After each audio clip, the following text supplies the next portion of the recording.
Turbo and 2K show. What is up, 2K crew? It is that time of the week again. It is podcast time, and man, oh man, am I fired up. We've got a lot to cover. We're talking baseball. We're talking March Madness, 2K crew. But before we jump into everything here locally in Marcellus, we did have a bad storm come through here a couple hours ago. So T's and P's to everyone that is going through some stuff. Hopefully everyone is okay. I haven't heard any reports that anyone was hurt. But for those without power, hope it comes on very, very soon. And for those that do have damage to buildings, cars, homes, I hope they get fixed and everyone is back to normal as quick as possible. But with that being said, like I said, we've got a lot to get into. Man, we've got the Yankees hitting 1,000 home runs per inning. We've got Sparty going down. We've got the Final Four set up, ready to go. And we're going to get into that as well as some more baseball stuff. So hang in there. And for those of you watching live, I do want to say thank you so much. And wherever you are watching, whether it's Facebook, whether it's Twitter, whether it's here on YouTube, go ahead and give us a like, give us a follow. And especially on YouTube, ring that bell so you know every time we go live. And if you're one of the OGs, the audio crew, thank you for taking us with you in the car. Thank you for taking us on the treadmill. You guys are the unsung heroes and the OGs of the podcast crew. So, 2K crew, let's get into it. Let's get into it. I can't wait. Excuse me. Is this it here? Nope, that's not it. There it is. Here it is. We're gonna briefly touch on March Madness because yes, we are at the Final Four. Let's be honest, okay? This has not been your traditional exciting March Madness if you are one of those who do enjoy the Cinderella stories, the little team versus the juggernaut, the unknown versus the blue bloods. This hasn't been your tournament. This has not been your tournament. And you could go as far as saying that the NIL and the transfer portal have completely ruined March Madness for every Cinderella out there in existence. And for this year, you would be right. The SEC has spent a lot of money. The Big Ten spent a lot of money. However, there are no more Big Ten teams left. We do have we have an ACC team, we have SEC teams, but we'll get into that here in a second. But what I'm trying to say is, I think this partially has something to do with it. I mean, we've seen coaches leave right after their teams lose in the Sweet 16 to go to other places. And wouldn't you think that by all means, the players that they have already taken time to recruit that know their system at the old school would potentially be following it, at least the good ones. At least the good ones would be following this coach to his new school. So we're going to see this happen more and more, which is fine. And does the NIL have something to do with it? Sure does. But I don't think it's playing as much of a role as a lot of people are hyping it up to be. And, in 3 or 4 years, we might look back on this take and be like, Turbo, you're a fucking moron. It was right there in front of you. I just need to see more data. I need to see more tournaments to see if this just happens to be a fluke. Because like we talked about 2 weeks ago, because last week we had Coach Cody on. Big shout out to him and his Kalamazoo Growlers. If you guys and gals are looking for a good time this summer, get on their website, get some tickets, and go out to the ballpark. It is an awesome time, and like we talked about, very, very inexpensive, very economical. So get out there and do that. But 2 weeks ago, when I was with 2Ks, we were going over, the different, how the SEC had 14 teams in, the most amount of teams in a tournament field in the history of the NCAA, which coincidentally enough, they also had the most in the Sweet 16, believe it or not. And there really wasn't this dominant powerhouse team that we've seen in the past. We talked about how this was probably the best team that Coach Izzo has had since he made the Final Four last. And we unfortunately just saw Sparty and Coach Izzo go down, which we'll get into here in a little bit. But there was like 4 or 5 teams that separated themselves early and often in the season. And we saw those teams be rewarded with number one overall or the number one seeds. And we're also seeing that those number one seeds are number one seeds for a reason. Like there's a reason why you are the best team in your quadrant, because you are expected to come out of that quadrant. Now, does it always happen? No, it doesn't. It happens less frequently than one would think that all four number one seeds end up in the final four, which is what we have this year. So let's take a peek at it. And starting off yesterday, actually, let's rewind to Thursday. Let's rewind to Thursday.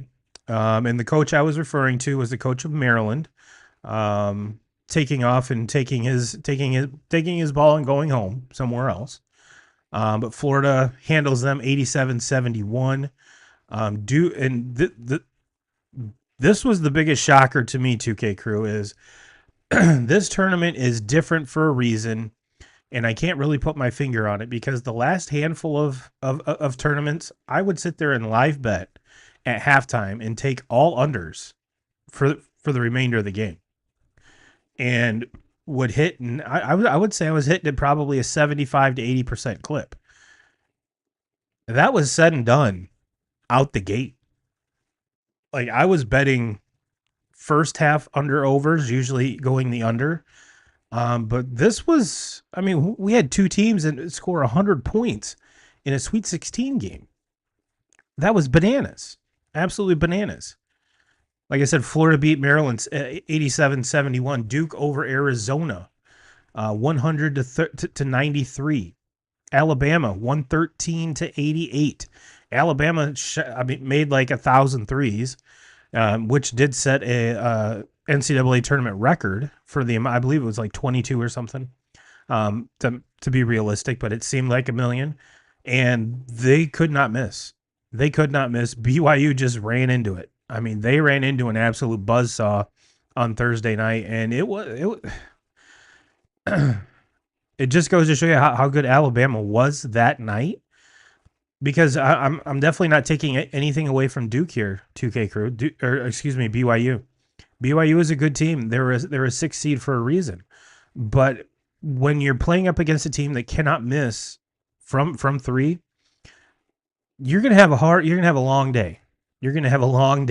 So it just goes to show you that I mean, the game is changing. Even though we saw Michigan advance out of the Sweet 16 with their 2 7-footers. But we're not, seems like the day of the big man is since gone past. You know, even the big guys nowadays have to be able to shoot threes. Otherwise, they don't make it in basketball either. But the last game of the night on Thursday, Texas Tech over Arkansas, 85-83. Nail biter down to the wire. Great game. Absolute great game. Absolute banger. But if you look at this, I mean, we had 2 games almost score, have the over under at 200 points in a college game. 2K Crew, in a college game, and we're not talking about a 1v16 here or 2v15. This was a 1v4 and a 2v6. Absolute just blow. I mean, the amount of points that were scored on Thursday blew my mind. Absolutely blew my mind. Did I think Duke could fill it up for 100? Absolutely. Did I think Bama could fill it up for 113? Yes. But in a Sweet 16 game, you really don't expect the scores to be that high. And then if you add to it, Duke gives up 93 points in that win. I believe they were a 9.5-point favorite going into tip. Win by 7. So Arizona was right there with it. So is this something about Duke as we look forward? Maybe their defense isn't as good as what we thought, giving up 93 to Arizona. Alabama giving up 88, which 88 is still a lot of points. I mean, they won by a lot, but giving up 88 is a lot of points. So let's fast forward to Friday. Michigan just could not get out of their own way. Great first half. They're down by 1 at halftime, and it seemed like the wheels came off. And Auburn just kept pulling further and further and further ahead. Next thing you know, game over, 78-65. So kudos to Michigan on your run. Kudos to getting to the Sweet 16. But now this one was juicy. I got Michigan at plus 9.5, which doesn't really matter because they lost by 13. But I thought going into this, if Michigan could keep the turnovers to a minimum, they could keep this game within 9 points. Well, they did for one half, and I was very, very, very excited to see the second half until Auburn does what Auburn does, and Michigan just couldn't keep a hold of the ball. And next thing you know, it is a 13-point win for the Tigers. Next game, Purdue Houston, nail biter, 62-60. This one the under did hit. The under at halftime did hit. The games on Friday were much more close than the games on Thursday. Utah, Houston gets out with a 2-point win. Michigan State squeaks out a 3-point win, and that Michigan State game was very good. And Texas comes away from Tennessee. Reading is hard tonight, folks. Tennessee comes away from Kentucky 78-65, which I have a very, very cool little tweet about this Tennessee team. But overall, what we're seeing here, folks, is chalk. If you go back to Thursday, number 1 Florida wins, number 1 Duke wins, number 2 Bama wins, number 3 Texas Tech wins. Look at Friday. Number 1 Auburn wins, number 1 Houston wins, number 2 Michigan State wins, number 2 Tennessee wins. So again, going back to the whole narrative of there are no Cinderellas, you're absolutely right. This tournament has gone almost completely chalk for the most part. Yes, I know there were, there were definitely some exceptions to that rule, if you will, but for the vast majority of it, it has been just chalk. And one would think that when you get this many teams together, that there being the absolute just opportunity to go chalk would happen more often than not. Because if it go, and this is where, we all sat here and bitched about how North Carolina didn't deserve to be in, North Carolina this, North Carolina that. There should have been other teams in, before them.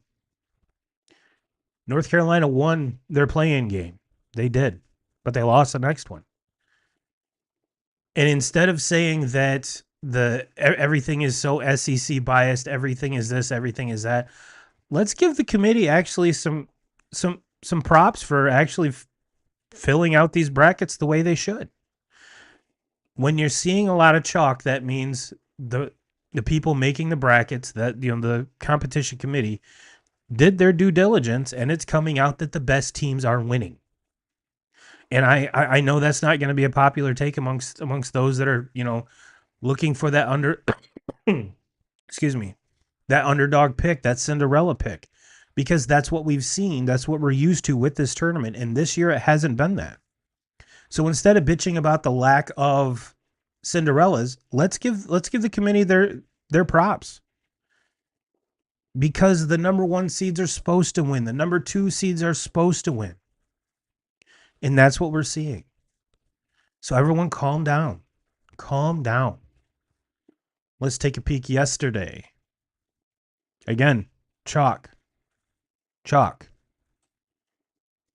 Number 1 Florida over number 3 Texas Tech, 84-79.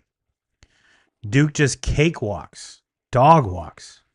Number 2 Alabama, the Alabama team that put up 113 or 119 points 2 nights previous.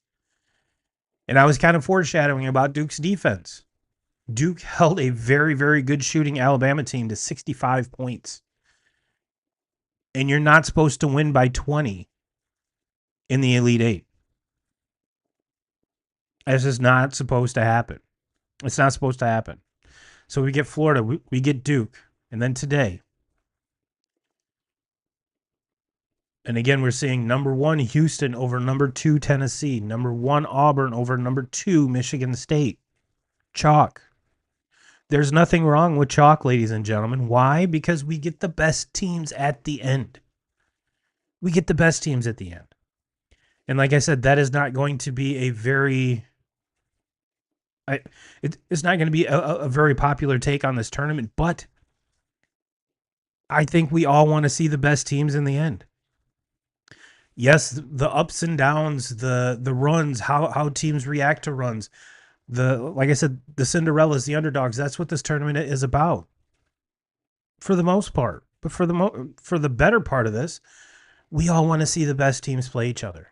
And that is what we're getting in this Final Four. We get 1v1 against 1v1, and the winner of those are going to be 1 seeds. So we are setting up for the best teams to play the best teams in the final. Is that boring? I don't think so. I don't think so. Because it seems like every time you get the Cinderellas this far in the tournament, they've knocked off someone that A, probably took them for granted, B, did not prepare well enough, or C, ran into a Cinderella that just shot the absolute lights out, or played a system that they were completely not used to. And once the tournament field sees that system or that quirk or whatever gets them to the Sweet 16, to the Elite 8, by then the good coaches have tape on them, and they can expose it. Why? Because they're that good a coach, and their athletes, their players are that good of players. So when it comes to this and it's 1v1 versus 1v1, we have the best.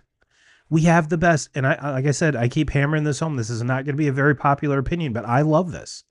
I absolutely love this. As a basketball fan, I love this. Is it cool to have, the underdog make a push? Yeah. But in the end, we want to see the best teams.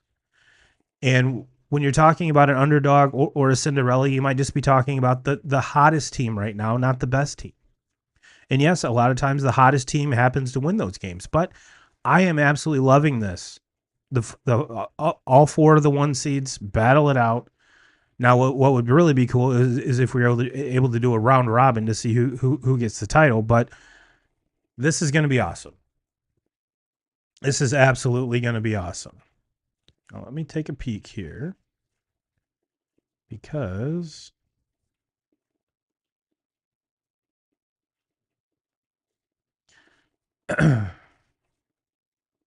okay. Next Saturday, we have Florida versus Auburn, Houston versus Duke. Kind of taking a peek ahead of that. Florida is a 2.5-point favorite. Duke, a 4.5-point favorite. And I'm kind of torn on. I'm loving Duke. Duke has changed my mind. I did have Florida going all the way in this tournament. With the way Duke has played, game after game after game, in just a dominant fashion. Would I absolutely love Houston to win this? Yes, because I absolutely love their coach. Auburn's the number 1 overall seed for a reason. But yet they're sitting there at a 2.5-point dog against Florida. I think Duke wins this whole thing. And, man, Florida, Auburn, as they're playing right now, give me Florida minus 2.5. I did not get to watch a lot of this game because, like I said, our power went out. But no, this game was prior to that, or the Florida game was prior to that, or the Auburn game was it was Auburn, Michigan State. So I guess one of Auburn's big guys got banged up, so hopefully he's able to play in this. He does have some time to get right, but yeah, Saturday, April 5th, Florida v. Auburn, Houston v. Duke. Now, getting back to, I told you that I had a little slide here about Tennessee. This is from Twitter, from College Basketball Report. Tennessee Final Four drought continues. 116 years, 0 Final Four appearances. That's tough. That is tough. Especially considering if you look at how much success the ladies have had, or did have. And even Bruce Pearl, who is the head coach of Auburn now, was the coach during that time. They never made it to a Final Four either. It's kind of wild. It's kind of wild. But yeah, give me Florida v Duke in the final, and then give me Duke. I've got Duke winning it all. All right, so now that we've got in, by all means, we probably should have done a March Madness episode last week, but the way the timing worked out, we had to get Coach Cody on. We had to get everything pumped, get everyone ready for baseball, which is what we did. And let's be honest, like I said, this tournament hasn't given us a whole lot of meaty, juicy, headlines to feast on. So it happened perfectly. It happened perfectly. But we did get everyone set up for this baseball season. 2Ks and I gave you our picks. Speaking of 2Ks, he is on spring break with the fam down in Florida, so hopefully he's out having a great time. But let's talk about the newest controversy here. Whoops. Let's talk about the newest controversy, and now I'm not sure why this is black. Please hold. There we are. There we are. Missed you there for a second. For those of you listening on audio, I didn't have my camera. But start of the baseball season was Thursday. Oh, well, with not taking into the regards the games played in Japan, but all the rest of opening day was Thursday. And this is something that, a lot of us baseball fans have been waiting for all winter. And the biggest controversy to start out is the lack of MLB.TV being available, and just pretty much blacked out the whole first day. But if you rewind a little bit, MLB didn't have a game scheduled until like 3:00. Why no noon games? Why no 1:00 games? Why are we waiting till 3? That part I didn't understand. But someone probably making a whole lot more money than me, probably put that into existence. But the real controversy is surrounding the New York Yankees. And for those of you that have not seen, the New York Yankees in their first 3 games have hit about 1 billion home runs. And let's kind of go over some tweets, and then I'll kind of go over some of the research that I found, some of the nuggets that I found, and then I'll kind of give you my opinion on everything, because this is something that isn't just going to go away. This is something I have a feeling tomorrow all the sports talking heads will be talking about, regardless of what their sports affiliation is. This is huge. This is huge. So for those, just let me get, I suppose I should bring everyone up to speed before we jump into the tweets, but some of the Yankees are using a different shaped bat. We all think of bats as, having a grip, it bows out, and it just is the same the whole way down. Some of the wood bats have a cup on the end of them to kind of, distribute the weight a little differently, but they're calling them torpedo bats. And you have the grip, they go up a little bit, and then right where the sweet spot is, it gets bigger, and then it goes down. And we'll kind of get into all the nuances of that, but for those of you that have been living under a rock, that's about the best I can do without getting into this. So with that being said, let's get into it. Let's not start out with that one. Or that one. Well, let's just start with this one. This is a quote from the Brewers closer. This was a retweet. John Heyman retweeted the New York Post Sports. Brewers closer fumes over Yankees' new bowling pin bats. Never seen anything like it. And then John Heyman adds to the tweet, it's the Yankees, so they'll let it slide. Brewers pitcher Trevor McGill says. Now, the game in question, 2K crew, is, I believe it was the second game of the series, and ironically enough, Nestor Cortez, who the Yankees traded to the Brewers, gets a start, and the first 3 pitches of the game are back-to-back-to-back home runs. And if you look at, I mean, the Yankees, I think, hit 9 home runs in that game, and they won like 20-9. So definitely powered by the long ball. I mean, Judge is hitting balls out of the park at an exponential rate, which we'll see. So let's take a closer look at what the closer actually said. This is a tweet from Underdog MLB. Trevor McGill on Yankees torpedo bats via New York Post Sports. I think it's terrible. We'll see what the data says. I've never seen anything like it before. I feel like it's something used in slow pitch softball. It's genius. Put the mass all in one spot. It must be Bush League, or it must be Bush. It might not be, but it's the Yankees, so they'll let it slide. That's the little bit more detailed quote from McGill. So it is, it's something unprecedented. I mean, I've never seen anything like this happen. I've never known of, I mean, yes, we've seen, like with the axe handle bats, we've seen the handles be different, but never really the barrels. And I guess if you go through long enough, way back into like black and white photos, there were folks trying to use different bats, but that was kind of before they kind of made the rule, which basically the rule, for anyone that's really wondering, is that the bats have to be made of one piece of wood. They have to be smooth, and they have to be 42 inches or less. So there's in the barrel can only be like 2.651 inches in diameter. So the Yankees, and we'll get into how they came up with this bat, when they started using them, who used them, and it's become very public that Aaron Judge has not used one. His thing is, if it ain't broke, don't fix it. I don't blame him.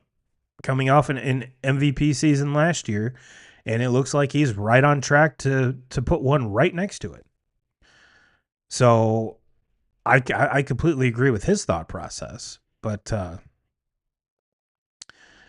Adam Schefter, going into the MLB scope of things from the NFL, after yet another home run today, Aaron Judge is now on pace to hit 308 home runs this season.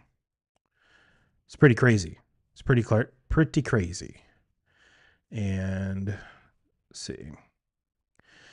And this tweet is from Coley Mick over at the Section 10 podcast. Yankees fans have been arguing the bat thing all wrong. They've pretended to be lifelong barrel rule experts, LOL, funny to watch, instead of simply pointing out that the guy who invented them works for the Marlins, which we'll get into. And to put a cap on this, 12 homers in 12 innings using, or 12 homers in 12 innings, these torpedo bats are insane. So it's not like these, I'm not saying that the Yankees hitters couldn't do this without them, in particular Aaron Judge, but this Yankees team is not built. They're doing this without Soto, okay? Soto isn't there. Soto's across town in a different New York. Same New York, but you get the point, different team. This isn't a team that's built. I mean, Jazz Chisholm is just destroying balls. And these guys just really aren't, we really don't think of them as home run hitters, okay? So let's kind of jump into, let me get my screen share here ready. All right. Let's see if this works. Boom, here we go.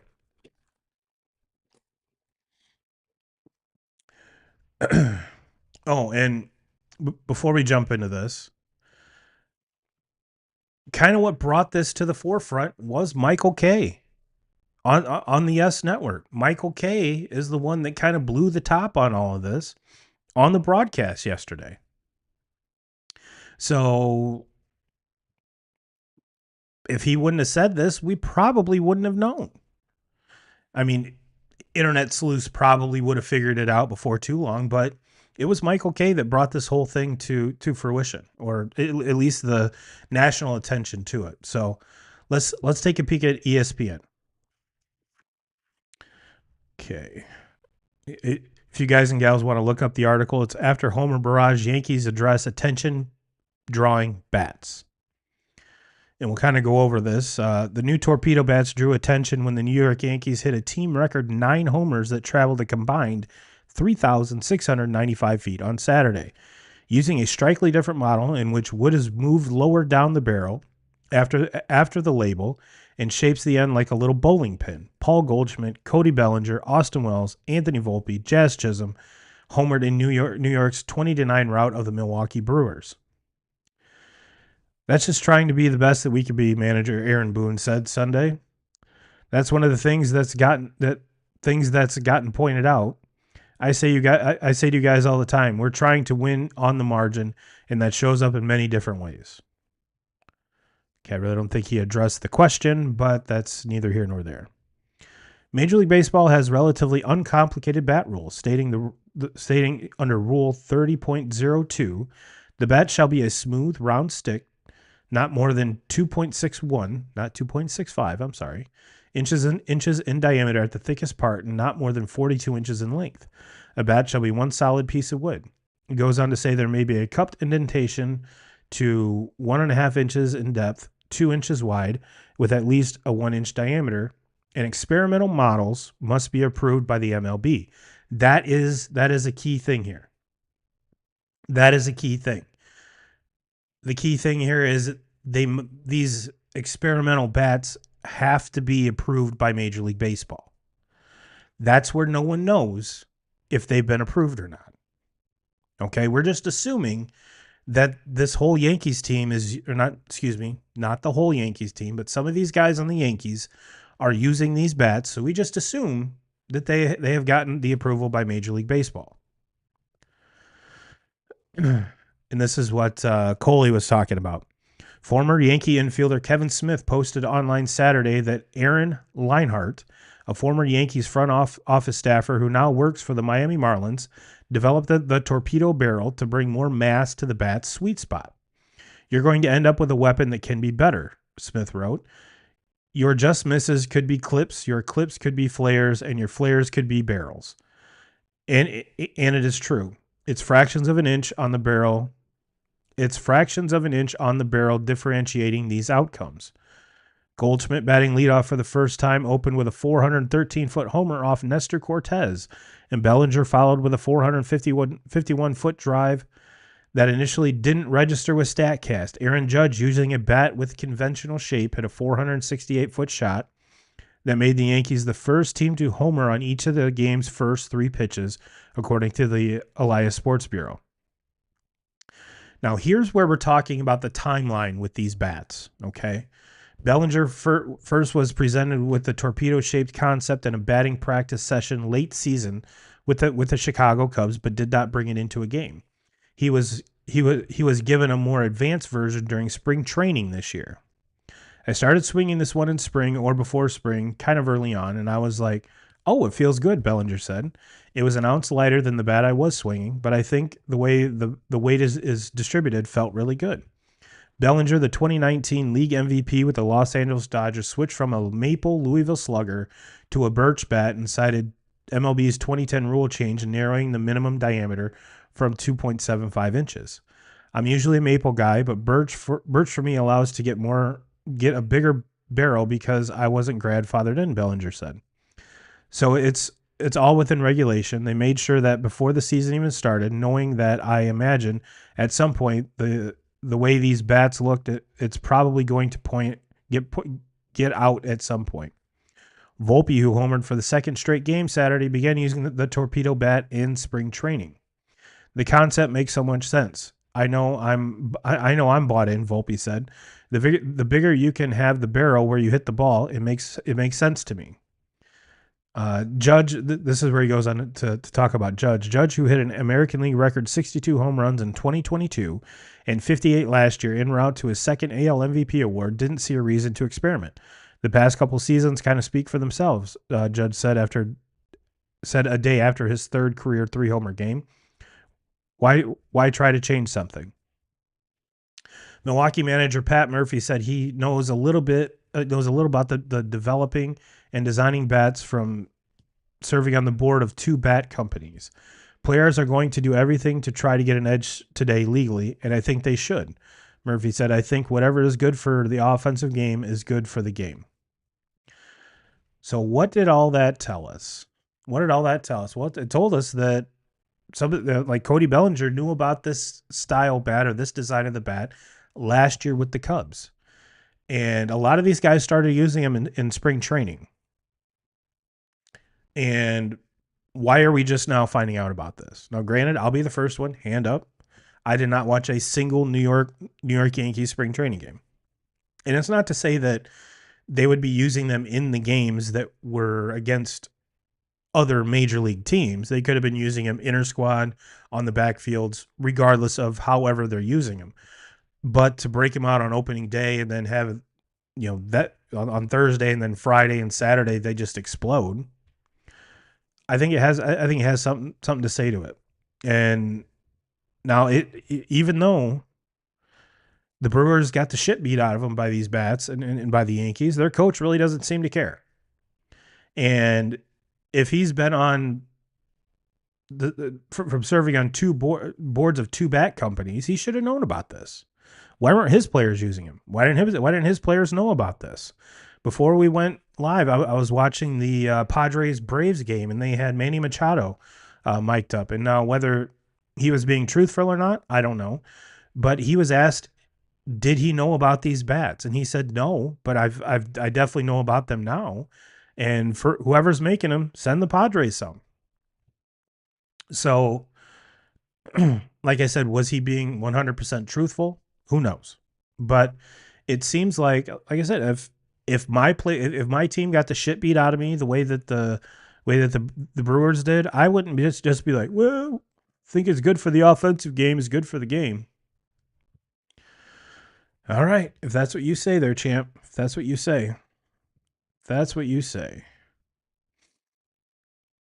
Now let's go to this is which I'm not a huge NPR fan 2K crew, but they did have a little bit different of an insight on this. So let's take a peek at that.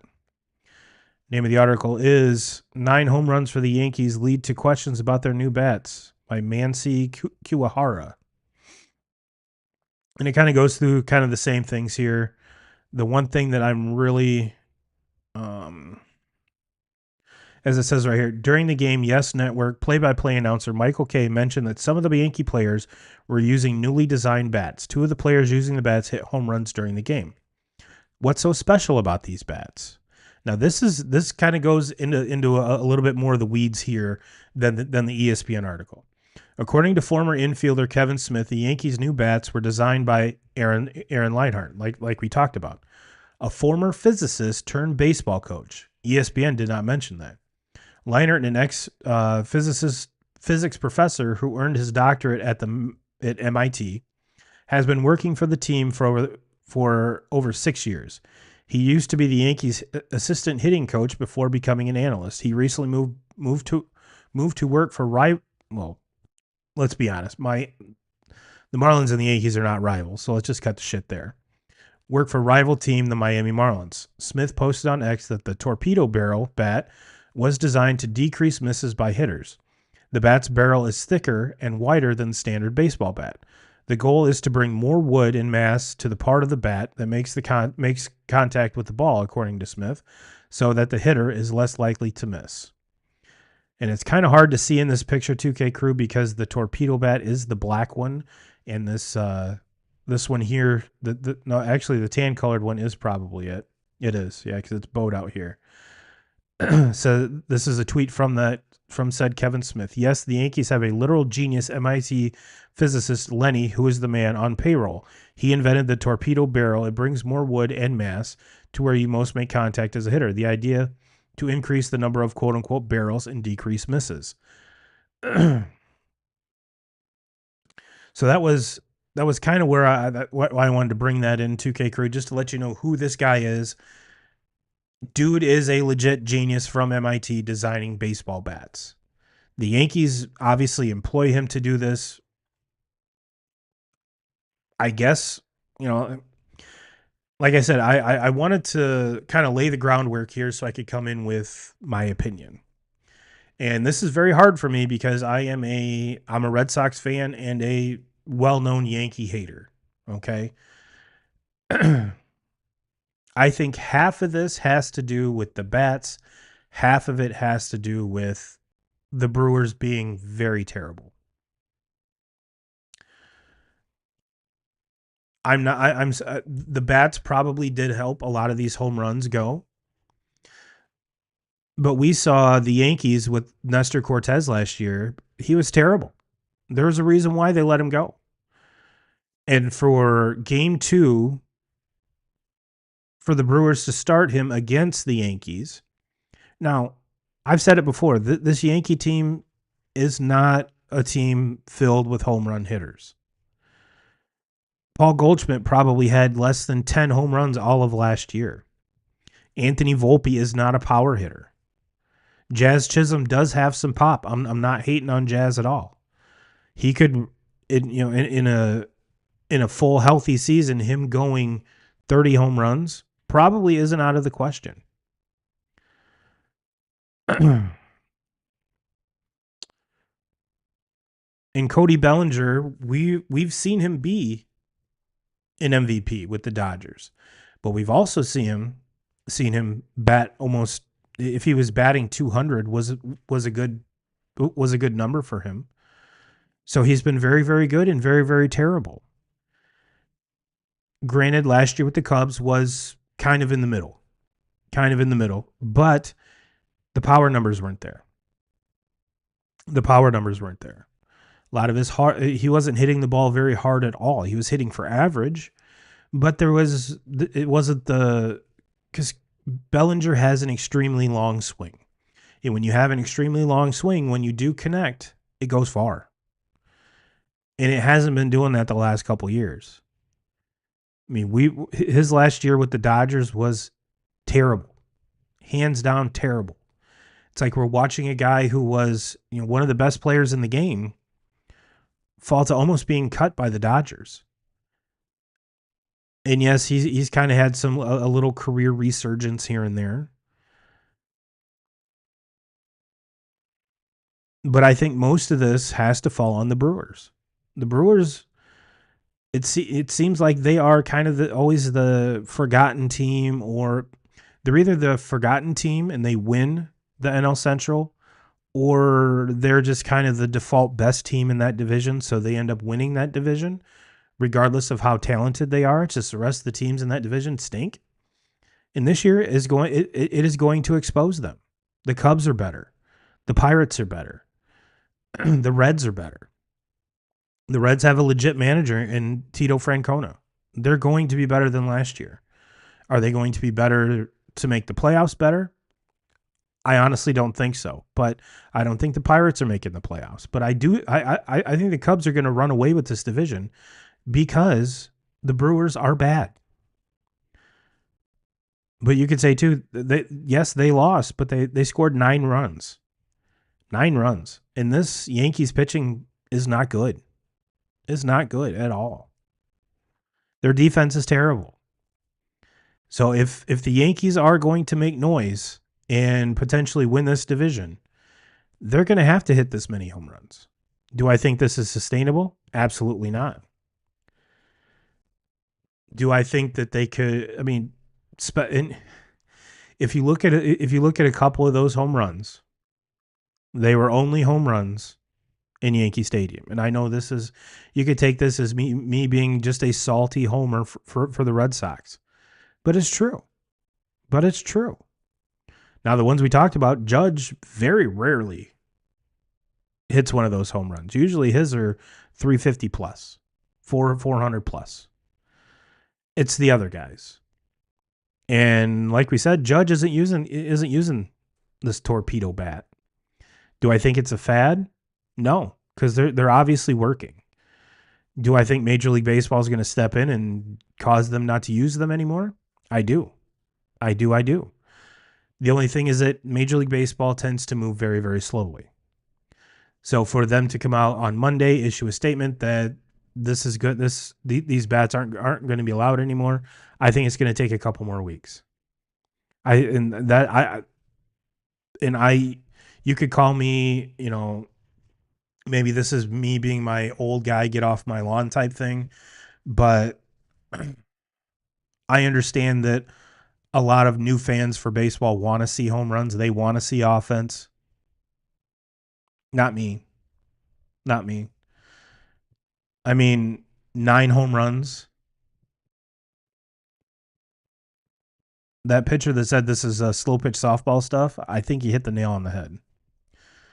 Now, we saw pictures of the bat that was made by Louisville Slugger. So it's not like it's just some, random, new manufacturer of these bats. It's a legit baseball company. So I'm not questioning the material they used or how they made them, just because of the reputation of Louisville Slugger. I have zero problem with that point. The thing that really, really, really gets me, 2K crew. Let me take a drink before this.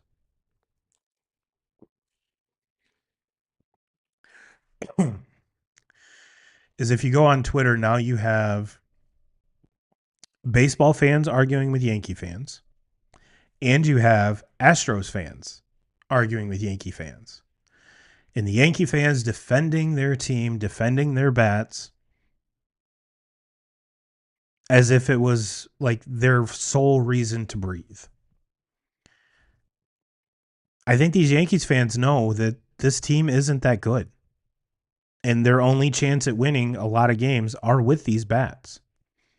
And I bring up the Astros fans and the Yankees fans arguing back and forth at one another because the Astros fans are coming at the Yankee fans about these bats, and the Yankees fans are going back at the Astros fans talking about the whole cheating scandal. So as you can probably tell, neither side is budging.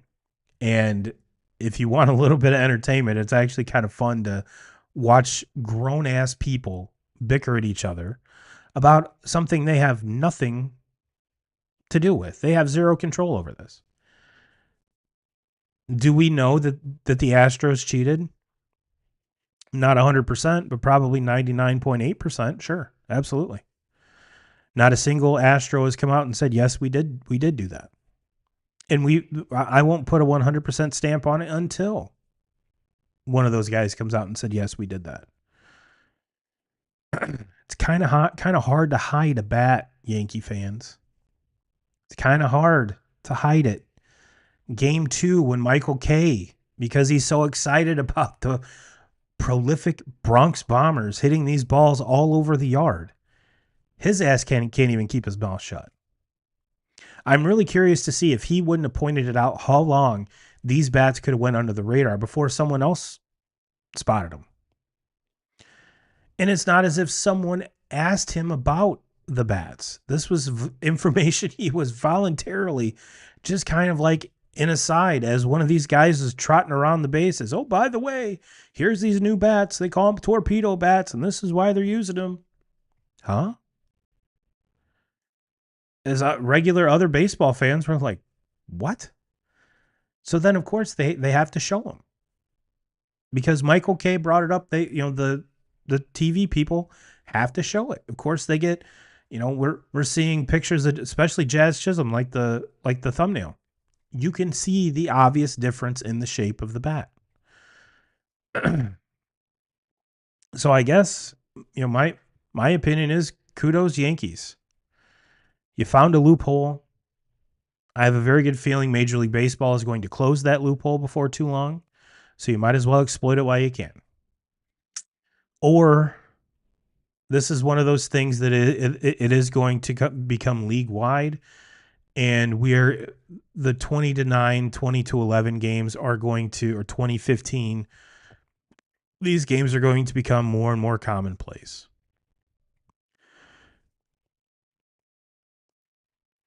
Even with all of the pitchers, these top level pitchers going in baseball right now.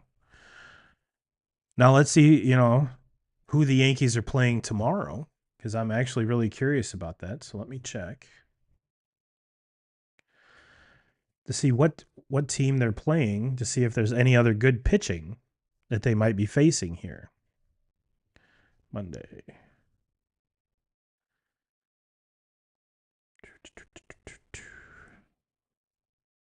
Looks like they have Monday off. Let's go to Tuesday.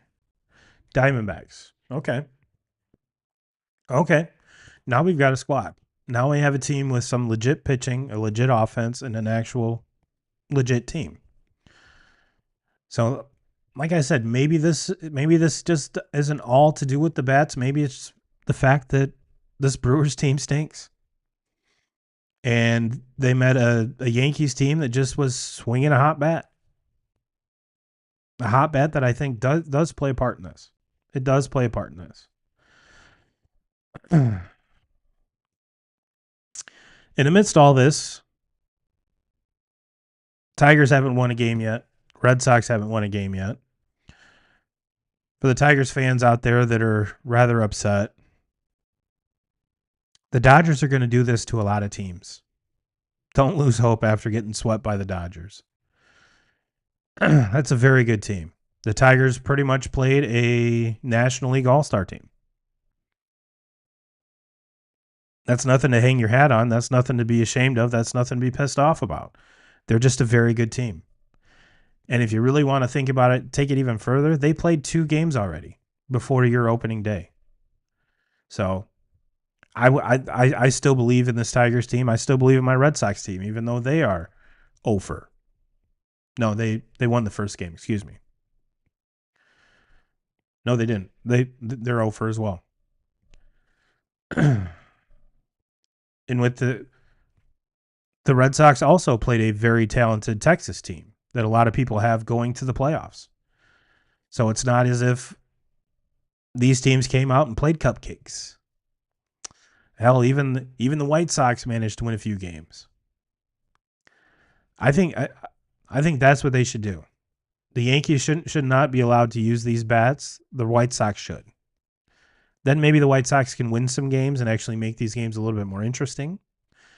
And like I was telling 2Ks, when it comes down to the winner of the American League Central, it's going to be who has the best record against the White Sox.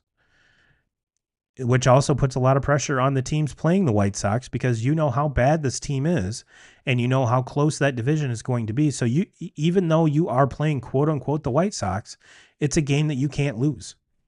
These are games against a horrible team that you cannot lose. Anyone who plays the White Sox. Can't say that about the A's anymore. The A's are a good team. Are they a playoff team? Some folks are saying that they're going to break into that playoff party. I don't think they're quite there yet, but they're making steps in the right direction. The White Sox are taking steps back. They actually might be worse than last year, even though they've gotten off to a little bit of a hot start. What a wild first weekend of baseball. What a wild first week of baseball. Judge is on pace for 1 million home runs. Yankees are on pace to go undefeated. Dodgers are on pace to go undefeated. Maybe we'll get a 162-0 versus 162-0 Yankees Dodgers World Series. And at that point, one of them's got to lose. And we'll probably have the AL MVP and the NL MVP, and you'll be like, "Well, Turbo, this is the type of sport that you like because you don't like underdogs." The baseball season is not a tournament. No one is going 162-0. It's just not going to happen. And we have seen.